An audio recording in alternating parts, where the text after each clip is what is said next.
তিনজনে একটি গরু কোরবানি দিতে চাই, খরচ তিনজনের সমানভাবে বহন করব, গোশত সমান ভাগে ভাগ হবে, তবে দুইজনে 2 নাম করে এবং একজনে 3 নাম করে সম্মতিক্রমে মোট 7 নামে দেওয়া যাবে কিনা জানতে চাই। দেখুন, কোরবানিতে ভগ্নাংশ কেউ নিতে পারবে না, পূর্ণ একটা অংশ নিতে হবে।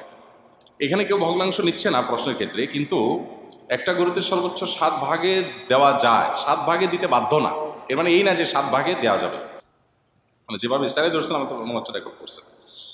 রেকর্ড করলে স্ট্যান্ডে সেট করেন, করে সুন্দর করে করেন, নিয়মতান্ত্রিকভাবে করেন। হ্যাঁ, আচ্ছা, একজনে 3 নাম দিয়েছেন অথচ টাকা দিয়েছেন 3 ভাগের 1 ভাগ। 3 নাম মানে 3 জনের তরফ থেকে দিয়েছেন, তো আর বাকি 2 জন 3 জন সমান করে টাকা দিয়েছেন। তার মানে এখানে হয় 3 জনের পক্ষ থেকে হবে বা এক একজনের 2 জনের তরফ থেকে দিবেন, তাহলে 6 জনের তরফ থেকে হবে। যেহেতু টাকা সমান দিচ্ছেন, টাকা দিচ্ছেন সমান, কিন্তু নাম একটা বেশি দিচ্ছেন, সেটা কিসের ভিত্তিতে? যদি সবাই বলেন ঠিক আছে আমরা টাকা বেশি দিলেও ওনাকে একজনের তরফ থেকে বেশি দেওয়ার সুযোগ আমরা দিলাম, আমাদের পক্ষ থেকে ছাড়, তাহলে সেক্ষেত্রে সেটা জায়েজ আছে। তাহলে ব্যাপারটা এরকম হবে যে একটা গরুর দাম ধরা যাক 90,000 টাকা, 3 জন 30,000 করে টাকা দিলেন, তাহলে 30,000-এ 2 নাম করে দিয়েছেন, অর্থাৎ 2 জনের তরফ থেকে, কেউ নিজের স্ত্রী, নিজের বাবার অন্য কারণ পক্ষ থেকে দিলেন, আরেকজন 3 জনের তরফ থেকে দিলেন। 3 নাম মানে 3 জনের তরফ থেকে।